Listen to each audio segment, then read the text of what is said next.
What's going on, everybody? This is Afro Think Tank. You white supremacists are pathetic. You are so pathetic. The reason why you guys are dying and losing power is because of the actions you guys are taking right now. You see, you guys are concentrating on the Somalis, right?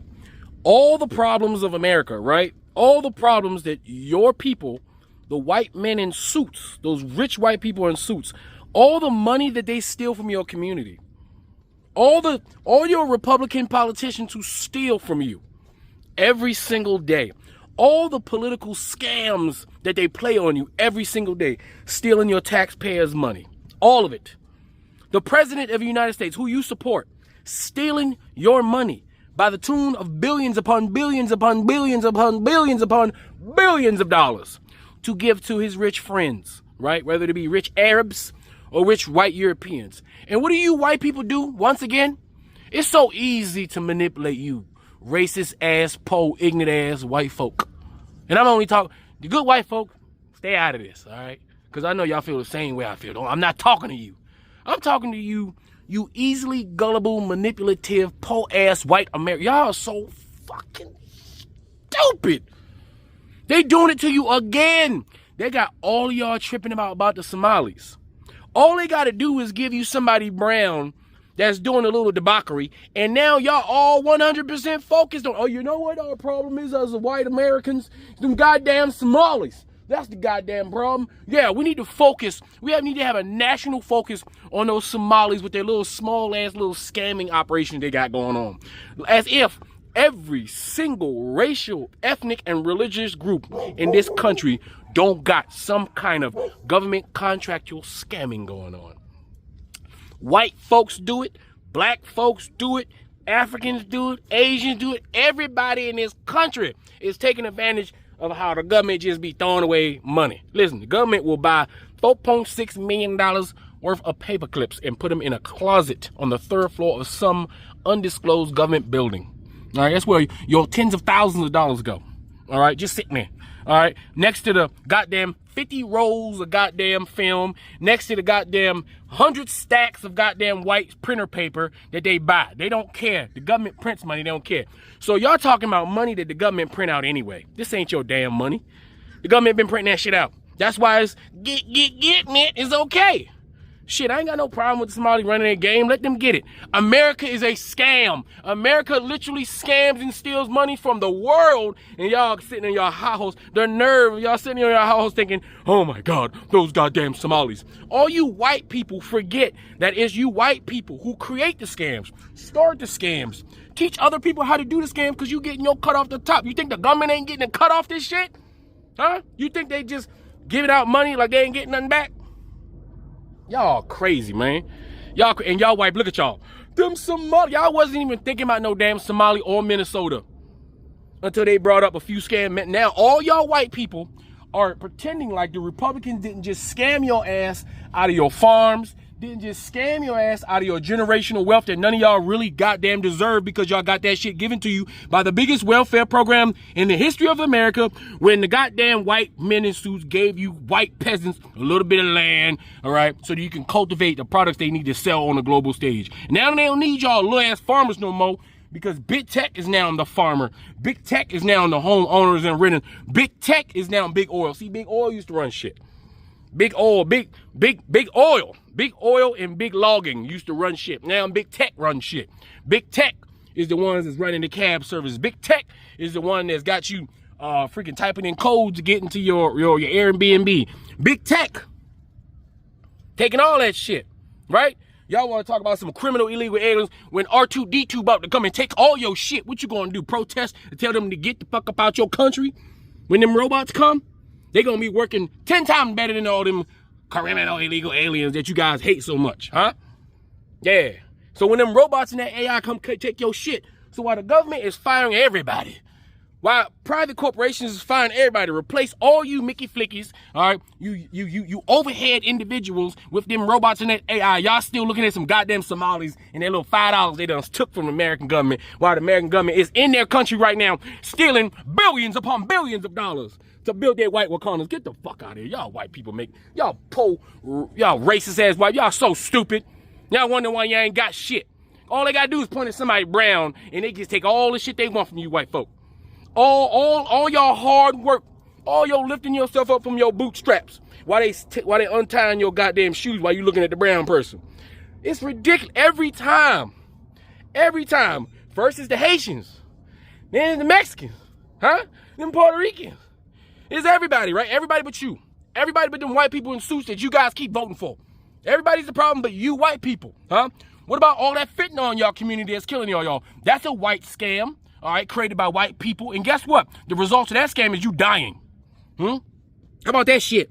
How about all them pharmacies in your white neighborhoods, Them white-owned pharmacies that's selling y'all crack, cocaine, and heroin labeled as another name. How about that shit? How about the reason why all y'all is cracked out and fentanyl out? Because those white pharmacies have no problem putting the goddamn methadone clinic, putting the goddamn I guess we trying to, what's the new drugs? The drugs to stop you from doing the other drugs, Or putting the goddamn pain clinics, don't kind of shit in your community so that y'all, so Peebo and Daryl can go get some Adderall. Cause they got a splinter and shit. And y'all want to complain about some goddamn Somalis. Y'all poor, racist ass, ignorant ass white folks need to educate yourselves. And realize that every single time you guys come close to start looking at those rich white folks in suits, they give you a brown person to be mad at. And y'all fall for it every goddamn time. When y'all gonna elevate your thinking? When y'all gonna stop falling for the bullshit? When y'all gonna stop looking at everybody and diddy-dotty as the enemy except for that white motherfucking chitlin-faced bastard with the suit that you keep voting for? How about that shit? Anyway, tell me what y'all think in the comment section. Use Afro Think Tank, learn something, teach them. I'm out. These scams in Minnesota should not surprise anybody. Because they're the result of the same exact manufactured outrage that Republicans have been using for decades. Because just so we're clear, this was always the end goal. This is exactly why they manufactured this fake scandal in the first place. Republicans know that they cannot outright tell you that their plan is to make your life worse in every possible way just so they can give even more tax cuts and taxpayer-funded subsidies to their billionaire buddies, because they know that you will be upset at that for good reason. So what they do instead is find a scapegoat, usually a community of black or brown people, often immigrants, who they can then accuse of committing crimes that magically can only ever be addressed by eliminating programs that you and your community rely on too. Republicans run the same playbook over and over again. In the 80s, they created the welfare queen narrative as justification to eliminate the Aid to Families with Dependent Children program. By the time that it was revealed that the overwhelming majority of those welfare queen stories were either outright false or were grossly exaggerated, it didn't matter anymore, because they'd already successfully taken basic income support away from millions of struggling American families. They used the same playbook in the 90s and early 2000s when they told y'all that greedy fraudsters were suing companies into bankruptcy, pointing to and scapegoating 80-year-old Stella Liebeck after she was horrifically burned by McDonald's coffee. Now, in 2025, most Americans know that Stella Liebeck was actually a victim of a corporate and political smear campaign, and that her wounds, which nearly killed her, were worth suing over. But that doesn't matter, because in the meantime, Republicans successfully passed legislation to shield corporations and make it 1,000,000 times harder for everyday Americans like you to get justice when harmed by corporations. Hell, this isn't even the first time they've run this same exact playbook on y'all just this year alone. They used the same exact tactics to keep y'all from realizing that that big, beautiful bill of theirs was going to absolutely devastate rural America, rip healthcare away from millions of y'all, and leave millions of conservative families without the food assistance that they rely on to help feed their children. All they had to do was get on TV a couple of times and make vague allusions to hypothetical legions of able-bodied 21-year-old black men who were playing video games all day and living off of free Medicaid somehow. They've got y'all so conditioned to go along with this playbook that they don't even have to offer up specific scapegoats or detailed descriptions of the problem they claim exists any longer. They can just hand wave in the general direction of any community who doesn't look, live, or love like you, and you'll just happily nod along. Honestly, the only thing surprising about the newest manufactured outrage over Somali daycares is that they even bothered to get this specific about their newest chosen scapegoats when y'all have shown that that effort isn't even necessary. In this country, relative to those nations that we like to compare ourselves to, is precisely because of the racial resentment that says we don't want those people getting over. There was actually a study done on healthcare internationally that found the single biggest factor to explain why the United States does not have universal healthcare relative to Western industrialized nations. They figured out all these different elements. And they did what they call the regression analysis, big social science term, where they controlled for all these different factors. They found the single biggest correlated factor with the opposition to universal healthcare in this country was the belief that black folk would abuse the program. So now you got millions of white folk without health care, but by God, at least those black folks aren't getting over. This is what W.E.B. Du Bois called the psychological wage of whiteness. Right? It doesn't pay your bills, but psychologically it tells you, well, I might not have much, but at least I'm not black. At least I'm not brown. At least I'm not red. At least I'm not a person of color. But see, at the end of the day, that doesn't put your kid through college. It doesn't pay the emergency room bills, and it doesn't pay your house note. We've got to be willing to have this conversation. Sadly, as a country, we're running away from it. Trying to downplay the issue of race, trying to talk about class in a vacuum to try to bring everybody on board, afraid that if we talk about race, working class white folks will bolt from any progressive movement. But what working class white folks got to understand is the very reason that they're hurting, the very reason that they're so disempowered is because of racial inequity. In other words, they were not the targets of it. To be sure, people of color were, but those of us who are white become, over time, the collateral damage of the system of white supremacy and racial inequity. So we need to be clear on it.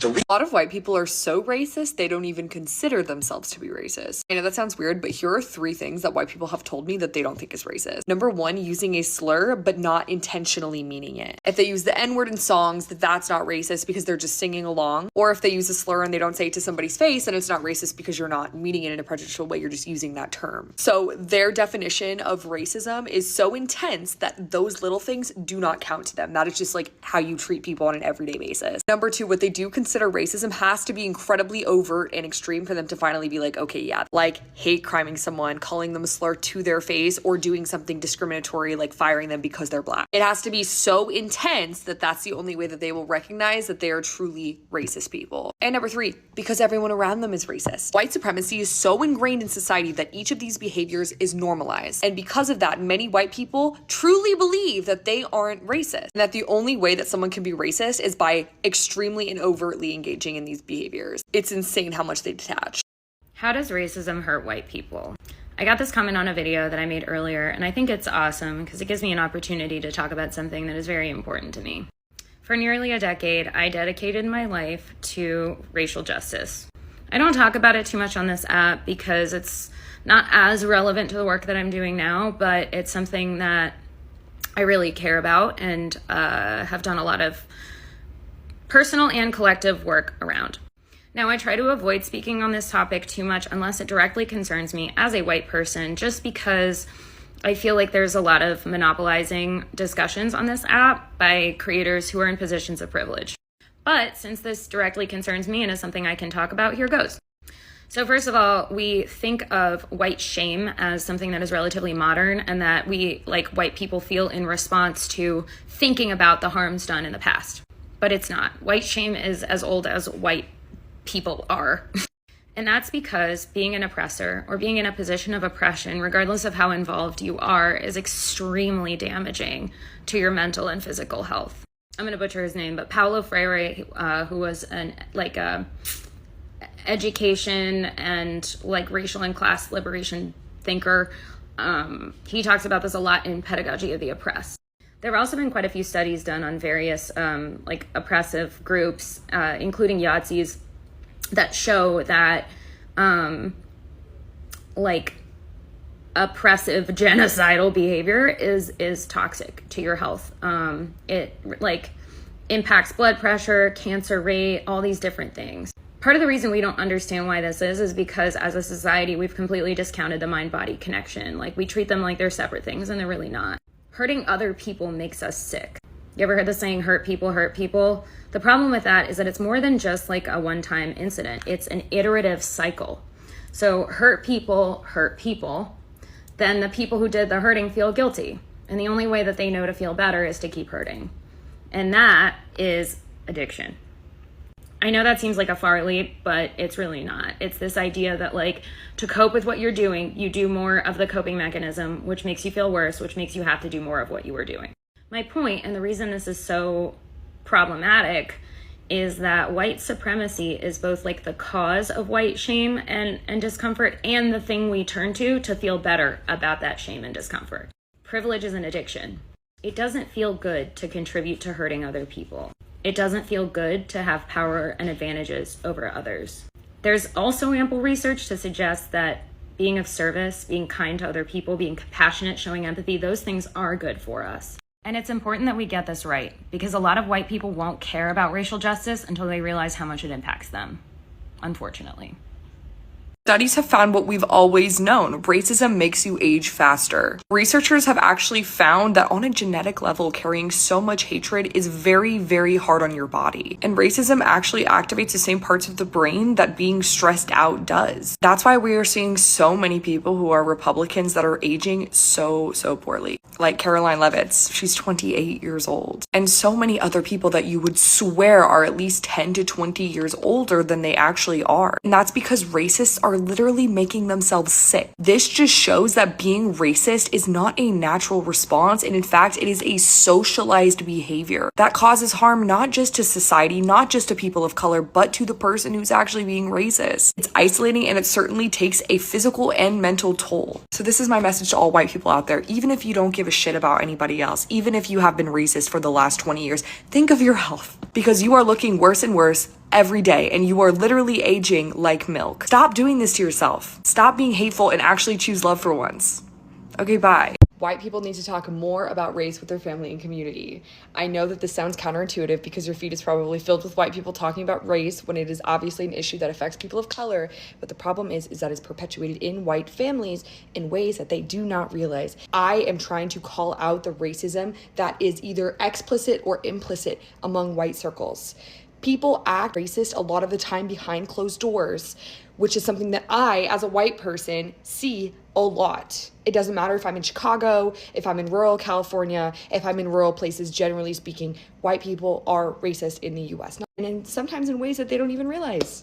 So my goal with my content is to see this, to report on it, to encourage white people to evaluate critically what that means. Although it might seem like I'm trying to take away voices of people of color, I'm not trying to speak on the effects of racism or anything like that. I'm trying to talk about how it's systemic and encourage other white people to evaluate their biases, because I understand this because of the environment I was raised in, which is very conservative. So getting a lot of comments from white people about them experiencing what they perceive to be racism through things like nasty comments, bullying, even violence toward them, even in times where the perpetrator has said, "This is because you're white." And those are valid, traumatizing experiences. Nothing I'm saying is intended to invalidate the trauma of those. What I'm saying is that racism, the system based on race, is so much bigger than bullying and even interpersonal violence. Racism in the United States is lead in the water, it's maternal mortality rates, it's police killings, it's educational outcomes, it's poverty, it's social media apps that ignore Black folks' stories unless those stories are being talked about by white people. And all of that trickles down to and is fed into by interpersonal interactions in schools, in the workplace, in communities. We see all these videos of white folks coming for Black folks for doing very innocuous things, but they're being harassed by white people. Stories about people who are treated differently by a racist coworker, but if they go to HR, there's really no feedback or really nothing they can do unless that racist person completely crosses what we have determined to be the line. It's, I would never let my daughter date a Black man. It's those Facebook arguments where you see white people automatically dismissing or bringing up the bad past of a victim of a police killing, dismissing their humanity overall based on the fact that they sold weed a few years ago. So it is correct that a person can be on the receiving end of race-based prejudice, interpersonally, individually, and it's also a fact that those things are not the same, and they don't have the same far-reaching effects. It doesn't mean that they're not sad and horrible. It just means that you have to accept, well, I'm asking you to accept that your sadness and horror from what you experience coexists with a system that is built from the top down to punish people who are not white. That is state-sanctioned violence against people who are not white. And I say state-sanctioned because there's nothing being done about it. Your stories are sad. I have no doubt that those were scary. I'm just asking you to accept them in conjunction with this larger picture and not see it as like who's more oppressed, because I think that the results are clear in the way our country is built, and the work is in people like us with white skin changing that. Okay, so I'm just minding my business and I go on Facebook and I'm scrolling through and I see this post of Donald Trump's face, and he's saying that he's ending TPS for Minnesotan Somalian people. And I'm like immediately like, what is TPS? And also I'm just thinking about my friends who are Somalian who live in Minnesota. And I'm reading through the comments and they're just horribly racist, congratulating him, saying make America safe again. And I read an article about what Trump is saying, and he's claiming that Minnesotan Somalians are violent and they're gang members, and he's ending TPS, which is essentially I can't remember the actual what it's called, but I think it's like a temporary placement for people from Somalia who are fleeing from war and seeking refuge in America. So I started looking into how many people that are Somalian are here on TPS, and it's 700 or less. The Somalian population in Minnesota is around 70,000. So like, how does that make sense? And then I was thinking about class a few weeks ago, and in sociology we learned about a term called scapegoating, and that's where you blame a minority for problems. And Trump is again leading with gang violence and fraud. That's what he's saying. These are violent people. He's saying Somali people are violent people. They are an easy target for two reasons. One, their race, and two, their religion. A lot of the times those things are easily identifiable. And I just sitting here thinking, holy shit, I'm seeing modern fucking day racism, because the headline should actually say Trump hates Somalians and wants to kick them out of Minnesota because he thinks they're violent. And people are really congratulating him. And I'm thinking, what the fuck, dude? That's just promoting racism and hate, and it just makes me sick. Makes me fucking sick, you guys. Makes me wonder about all the policies and all the bullshit we're told. And we just sit on there and we fucking believe it. We don't even look into it. We don't even question it. We just fucking believe it. And it encourages racism, and I'm so disgusted by that. The comments on there were so disgusting. Like, let's do better. The Somalis in Minnesota are so good. We need to grant them citizenship like ASAP. Think about it. They are essentially being 100% American. You see, when I was little, when I came to this country, I thought it was all about working hard, doing your best, and you're gonna make it. As I get older, I realized, no, it's all about what is the next scam. We need to get them an office at JP Morgan Chase or something, you know, in the C-suites, because their scamming skills are as good as theirs. Come on, we gotta be real. It's about to be 2026, so in 2026, if you still believe that it's hard work, it's, you know, it's the grit that gets you to success, bro, come on, wake up. So yeah, if you're a Republican or a conservative, you should be looking up to these Somalians that you guys think that they are scamming everybody, because they are not the only ones, baby. Every state, there's a scam, okay? I'm just gonna say, you know, ex-governor of Florida, he scammed the fuck out of the state. But guess what? It doesn't matter. You conservatives actually don't care about this. You guys are just hating on them because they found the next grift before you guys, okay? So get the fuck out of here with all this Somali people scamming bullshit. Just suck it up, okay? Find a loophole, close it, and suck it up. You guys, on some real, I know we're laughing, but like low-key ain't shit funny. Like ain't shit funny. These people, and this is exactly what I knew Trump calling us out would do, is make these loser ass people feel emboldened enough to come to our communities, wreak havoc in our communities, and call us out because they couldn't make something of themselves. Like, and the thing that makes all this so ironic is the president, like, aren't you a felon? Like, what? It's like what are we even speaking about? Like, what are we talking about here, right? But these brainwashed individuals are so focused on immigrants and minorities that they can't see past the brainwashing. Like, it literally pisses me off, y'all. Like, I don't find this to be funny at all. Like, I know we're making jokes about it, but it enrages me, y'all. Like, it makes me so mad because the hypocrisy and, like, I don't know, this narrative. I just miss when we were freaking inconspicuous. Nobody knew who we were. We're minding our business. Like, please, like, oh. The Somali fraud documentary is just 2,000 mules done by an amateur propagandist. Now, both videos set out to prove a hypothesis, which, even if someone vehemently goes against my own beliefs, if they can prove their hypothesis, more power to them, and I will accept the results. Problem is, if they're unable to prove their hypothesis, both these videos resort to two forms of manipulative rhetoric in order to push their biasy along.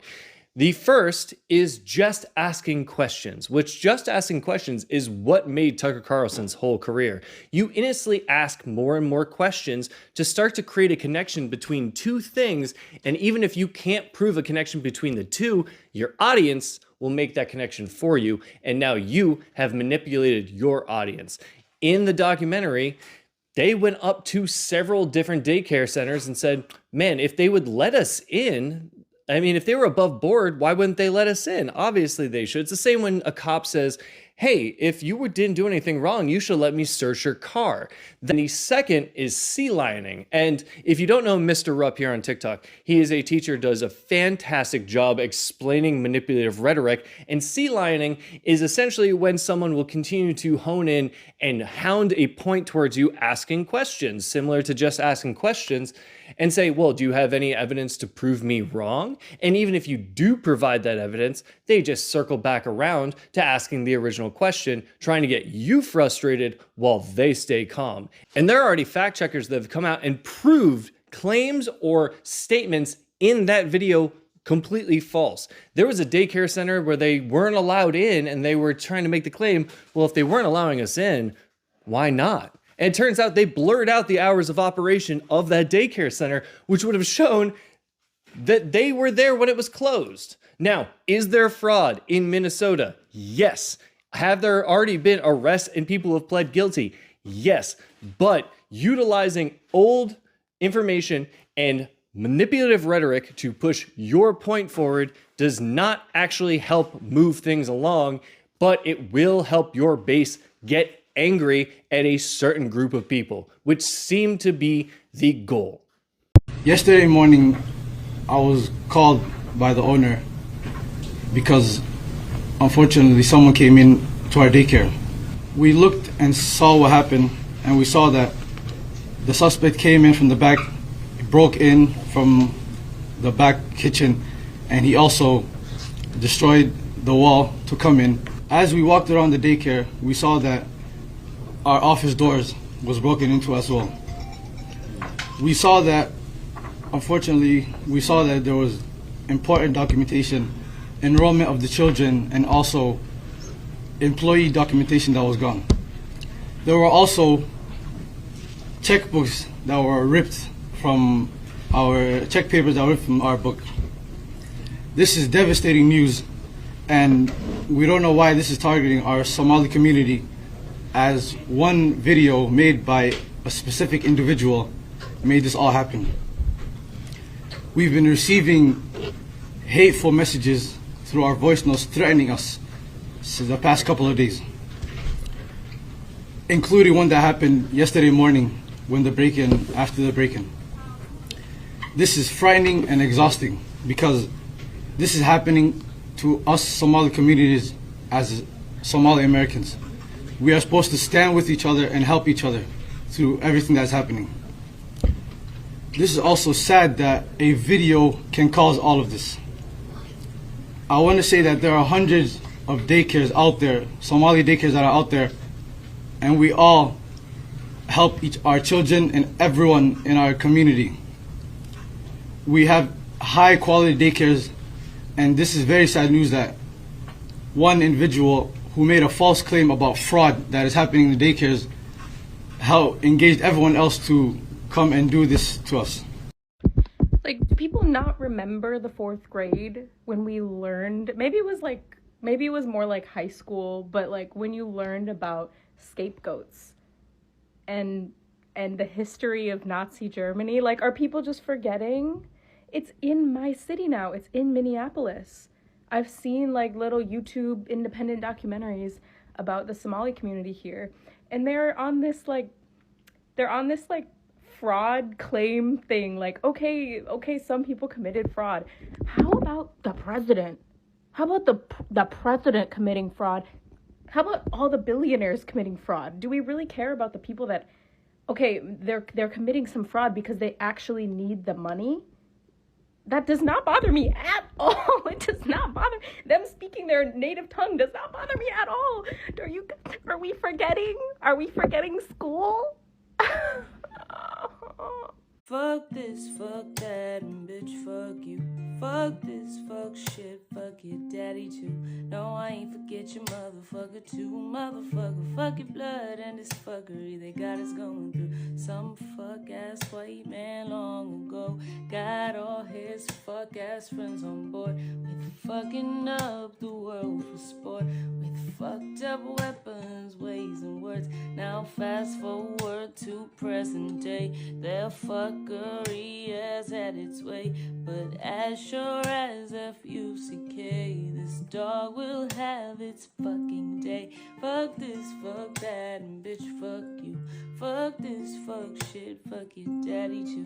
No, I ain't forget your motherfucker too. Motherfucker, fuck your blood and this fuckery that got us going through. Those fuckers put us under spells, said fuck y'all to a living hell. Fuck all the laws that nature tells, so we die cursed while they live well. But fuck, I've had it up to here. I curse their curses with no fear.